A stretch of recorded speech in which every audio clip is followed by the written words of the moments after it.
My name is Olivia Bennett. I'm 34 years old.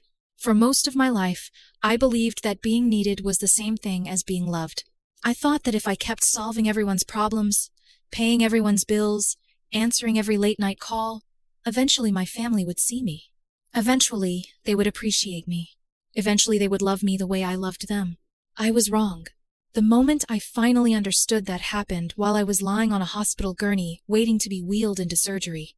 The fluorescent lights above me buzzed softly. The air smelled like disinfectant and cold metal. Doctors had already explained the risks. Loss of mobility, nerve damage, infection, permanent complication. A tumor had wrapped itself around part of my spine, and within minutes they were going to remove it. I had signed paperwork I never thought I'd have to sign. I had listed emergency contacts. I had even signed a DNR. The nurse was adjusting one of my monitors when my phone vibrated beneath the thin blanket covering my legs. I expected a message from a friend.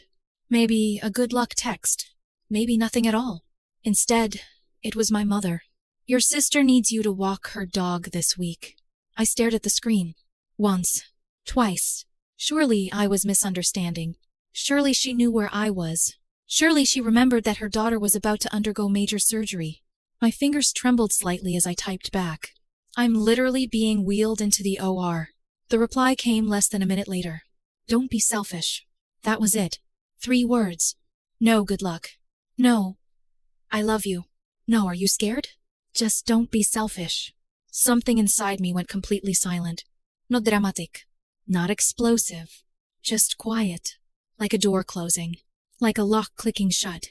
For years, I had carried my family's problems. For years, I had paid bills that weren't mine. For years, I had fixed emergencies created by other people. And somehow, even on the day surgeons were preparing to cut into my spine, I was still expected to solve Madison's dog-walking problem. I didn't argue. I didn't cry. I simply asked the nurse if she could grab my laptop from my bag. She looked surprised, but she handed it to me.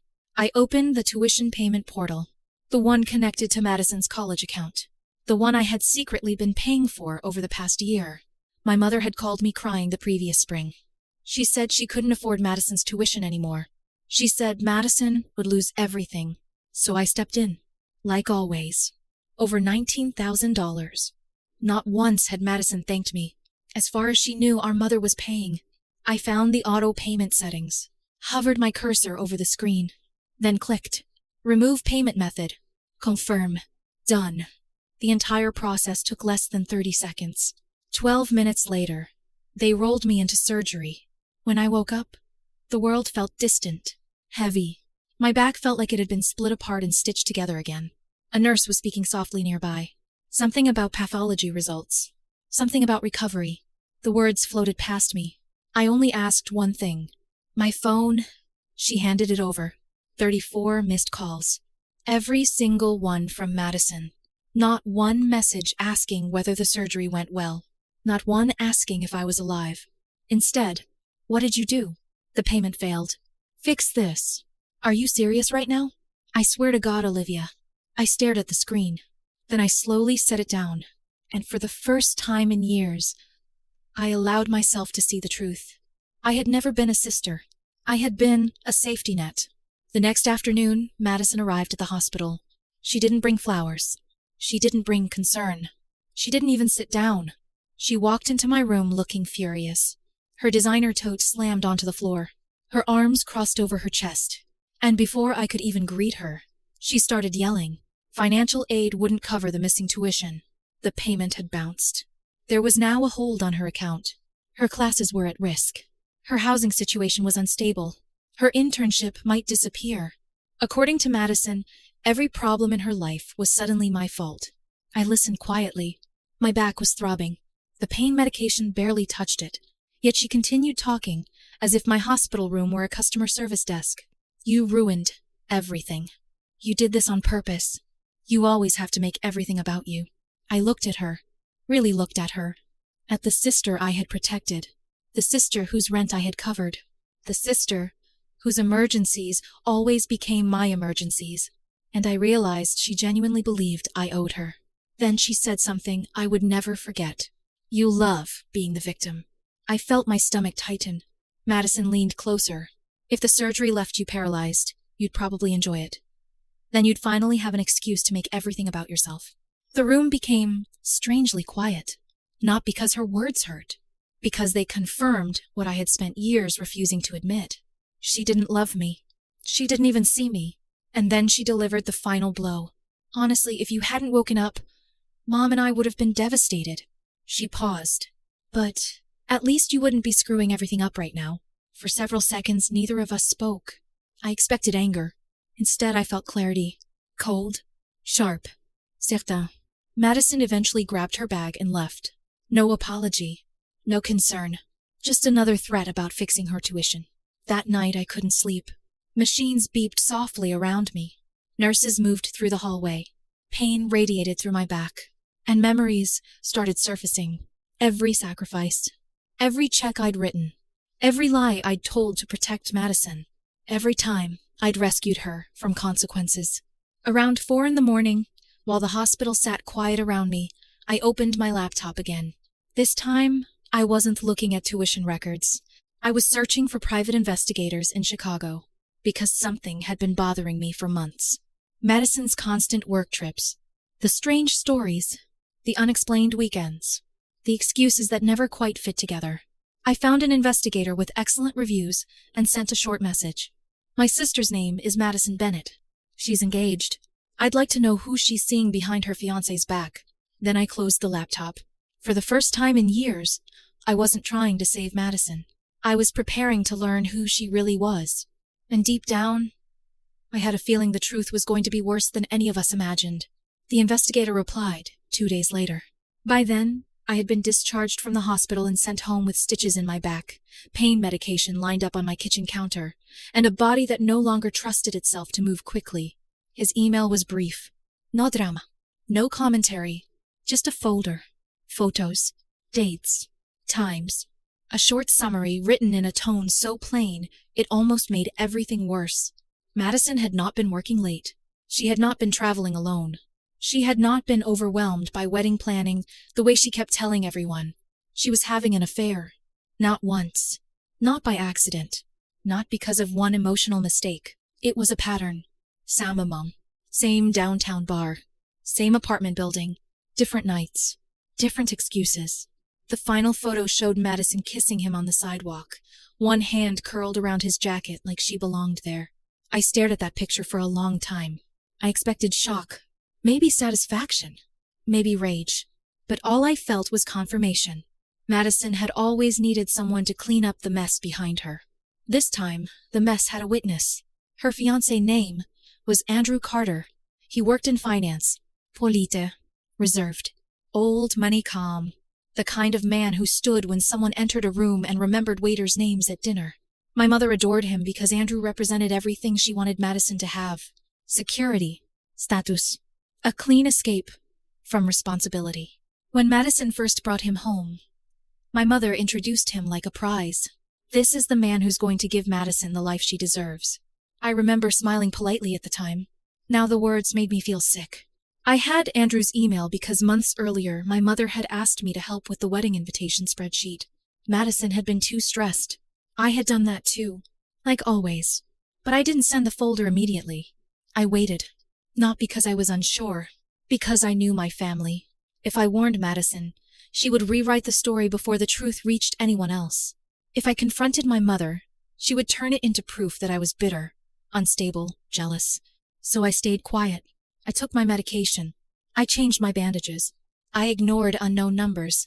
And when I was steady enough to sit at my desk without shaking, I opened a new email. I attached the folder. Then I wrote one sentence. You deserve to know who you are about to marry. I sent it to Andrew. 4 hours later, he replied. Thank you for telling me. That was all. No questions. No accusation. Just 5 words that somehow felt more human than anything my family had said to me in years. The fallout started almost immediately. Madison called from a number I didn't recognize. I didn't answer. Then came the voicemails. At first she screamed. Then she cried. Then she bargained. Andrew wasn't answering. Andrew had canceled their venue tour. Andrew's parents had frozen wedding funds. The apartment lease he had arranged for them was suddenly uncertain. She said I was trying to destroy her because I was jealous. Jealous of what? I wondered. Her lies? Her debt? Her ability to stand beside my hospital bed and wish I hadn't woken up? The next morning, my mother came to my apartment. She didn't knock. She pounded. "Olivia, open this door." I stood on the other side, in a loose sweatshirt, one hand pressed against my healing back. I didn't open it. She yelled through the wood. "What kind of daughter does this? Not what kind of sister cheats on her fiancé. Not what kind of mother sends a chore request during surgery. Not what kind of family ignores a woman in pain. Just what kind of daughter tells the truth." She said Madison was inconsolable. She said Andrew's family was furious. She said deposits might be lost. She said I had gone too far. She never asked how I was healing. She never asked if I could walk properly. She never asked whether the tumor was cancer. Standing there, listening to her shout, I finally understood my role with painful precision. I was allowed to exist only as long as I was useful. The wedding was officially called off 2 days later. Madison lost the apartment Andrew had leased. The tuition hold remained unresolved. By the end of the week, she was dropped from her classes. Her internship disappeared with her enrollment. The polished future my mother had been bragging about collapsed in days. I did not feel victorious. That surprised me. I thought revenge would feel hot, electric, maybe even satisfying. Instead, it felt like setting down a heavy bag after carrying it for miles. My shoulders still hurt, my hands still ached, but I was no longer holding it. I changed my phone number. I closed the joint account my mother still had access to. I canceled every automatic payment connected to Madison or my mother. Tuition, insurance gaps, small transfers, emergency cards. The little financial leaks I had normalized for years. Then I booked a one-way flight to a city I had always wanted to live in but never felt free enough to choose. Packing took days, because my back wouldn't let me bend for long. I moved slowly through my apartment, placing my life into boxes one room at a time. Every object felt strangely personal again. My books, my coffee mugs, my winter coat. Things I owned because I liked them, not because someone else needed them. Before leaving, I sent my mother one final email. No paragraph, no explanation, just a screenshot of her text from the hospital. "Don't be selfish." Then I blocked her. A week later, I landed across the country with one suitcase, a scar down my back, and silence in my phone. For the first few nights, I barely slept. Not because the new city was loud, because it wasn't. There were no frantic calls, no guilt-laced messages, no emergencies disguised as family. I kept expecting chaos to find me. A knock, a demo, a crisis. But nothing came. Peace felt suspicious at first, like a trap. The sublet I rented was small, and smelled faintly of old books no matter how much I cleaned. My furniture was still in transit, so I slept on a mattress on the floor. My back hurt constantly, but it was a clean pain. A pain with a reason. A pain that did not ask me to apologize for having it. I started physical therapy 3 times a week. My therapist didn't know I had been the family emergency contact since I was a teenager. She didn't know I had paid tuition bills while skipping my own dental appointments. She didn't know my mother had called me selfish while I was being wheeled into surgery. To her, I was just Olivia, a passion, a woman trying to regain strength. For once, being nobody felt like freedom. 2 weeks after I moved, I checked my email out of habit. Most days there was nothing important waiting for me. Work messages, physical therapy reminders, a few newsletters I kept meaning to unsubscribe from. But that morning I saw a name I hadn't expected. Andrew Carter. For a moment, I considered deleting it unread. Instead, I opened it. His message was short, respectful, measured, exactly the way he had always seemed. He told me he had verified everything independently. The investigator's photos had only been the beginning. Madison had tried every explanation imaginable. First, it was a misunderstanding. Then it was an old friend. Then it became my jealousy. Then, somehow, a conspiracy involving me, Andrew, and the investigator. None of it survived scrutiny. The truth was simply too obvious. Andrew wrote that his family's trust fund for the wedding had been frozen immediately. The apartment lease had been terminated. Their joint accounts had been closed. The engagement was over. He thanked me again for preventing him from walking into a marriage built entirely on deception. I read the email twice. Then I closed it without replying. There was nothing left to say. The truth had already done its job. Around the same time, my mother made one final attempt. A handwritten letter arrived at my new address after being forwarded from my old apartment. I almost threw it away. Curiosity stopped me. The letter was 3 pages long. Most of it focused on her. How stressed she was. How embarrassed she felt. How difficult Madison's situation had become. How exhausted she was trying to hold everything together. Halfway through the 2nd page, she wrote that families forgive. That blood is blood. That I needed to stop punishing everyone over one misunderstanding. One misunderstanding. I stared at those words for a long time, as if my entire life could be reduced to that phrase. Near the bottom of the final page was a single sentence. I hope you're healing. That was it. No apology. No accountability. No acknowledgement of the text she had sent while I was being wheeled into surgery. No recognition of years of exploitation. No understanding of why I had finally walked away. Just a tiny sentence squeezed between complaints. I folded the letter, placed it back into the envelope, and never responded. A month later, my cousin Jess called. Jess had always been different. Not perfect. Just honest. She wasn't interested in family politics. She simply told the truth when everyone else was busy rewriting it. According to her, my mother had taken out a loan trying to get Madison back into school. It hadn't worked. Madison's grades had deteriorated too much. The unpaid tuition balance remained. The debt continued growing. Eventually, the loan payments became overwhelming. Then the house went on the market. When I heard that, I expected guilt. Instead, I felt distance. The healthy kind. The kind that lets you observe a storm without running into it. I continued building my new life. I found a job that paid less than my previous one but left me with energy at the end of the day. I made friends who enjoyed my company without needing my credit card. I learned how to decline requests without writing 3 paragraphs explaining why.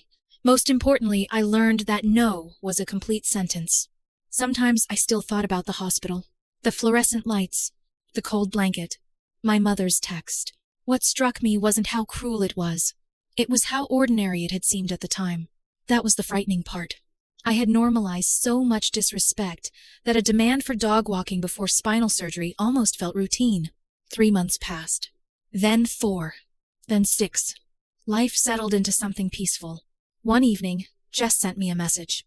"They're crashing hard. Thought you should know." I stared at it for several minutes. Eventually, I replied. "What happened?" Her response arrived in pieces. A wall of messages. Madison had tried enrolling in a local community college. She couldn't afford it. The original university wouldn't release transcripts because of the unpaid balance. Without transcripts, transferring credits became nearly impossible. Without credits, there was no degree. Without a degree, many of the opportunities she'd expected simply vanished. Andrew had quietly shared the truth among mutual friends. Not publicly, not vindictively, just enough to answer questions. Screenshots, dates, photos, a timeline. The facts spoke for themselves. People distanced themselves. Brand partnerships disappeared. Wedding-related sponsorship opportunities vanished. Apparently, Madison had planned to monetize the wedding through social media deals. That future evaporated almost overnight. Jess said Madison even attempted a crowdfunding campaign centered around emotional recovery. Most people ignored it. Others mocked it privately. Nothing gained traction. My mother wasn't doing much better. After selling the house, she moved into a small apartment outside the city. She stopped attending family gatherings, stopped calling relatives. Some family members said she blamed me for everything. Others said she talked constantly about betrayal. According to one cousin, she even tried finding a lawyer willing to sue me. No one accepted the case. There was nothing to sue over. The truth wasn't illegal. Jess ended her messages with something unexpected. "You did the right thing." I stared at those words. For years, I had questioned every boundary I ever set. Every refusal. Every attempt to protect myself. Yet somehow, seeing that simple sentence affected me more than all the anger that had come before it. Because doing the right thing doesn't always feel good. Sometimes it feels lonely. Sometimes it feels like silence. Sometimes it feels like standing still while people accuse you of abandoning them after years of carrying them on your back. And sometimes the right thing is simply refusing to drown alongside people who keep pulling you underwater. 6 months after surgery, I was sitting in a small cafe near my apartment. Rain tapped softly against the windows. My laptop sat open in front of me. The scar on my back still ached when the weather changed, but otherwise, I was healing, really healing, for the first time in years. The money in my bank account belonged entirely to me. The time in my schedule belonged entirely to me. The future in front of me belonged entirely to me. I wasn't thinking about my family at all when a new email appeared. The subject line contained only one word: Olivia. No greeting, no explanation, just my name. The sender was Madison. My finger hovered over the delete button. Part of me wanted to erase it immediately. Another part wanted to know whether anything had changed. Eventually, I opened it. The entire email consisted of one sentence. I lost everything. Are you happy now? I read it once. Then again. No apology. No acknowledgement of the hospital. No concern about my surgery. No responsibility. Just another attempt to make me responsible for her choices. And suddenly, I understood something that had taken me 34 years to learn. People who refuse accountability often mistake consequences for cruelty. Madison believed I had destroyed her life. But I hadn't. Her lies had. Her choices had. Her entitlement had. The same entitlement that brought her into my hospital room while I was recovering from surgery and convinced her that unpaid tuition was a greater tragedy than her sister's possible paralysis. I closed the email, blocked the address, and returned to work.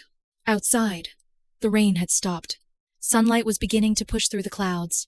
The cafe had grown quiet. A few people worked at nearby tables. Someone laughed softly near the counter. Life moved forward, and for once, I moved forward with it. Somewhere, my mother and Madison were probably still rewriting the story, still searching for villains, still waiting for me to return to the role they created for me.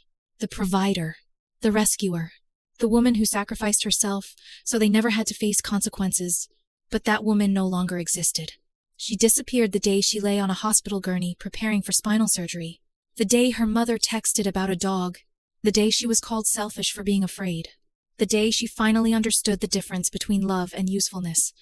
The surgery removed a tumor, but that text removed something far more dangerous: the illusion.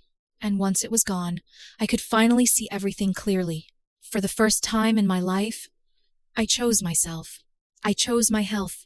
I chose my future. I chose peace. And unlike every sacrifice I had ever made for them, that choice was one I never regretted.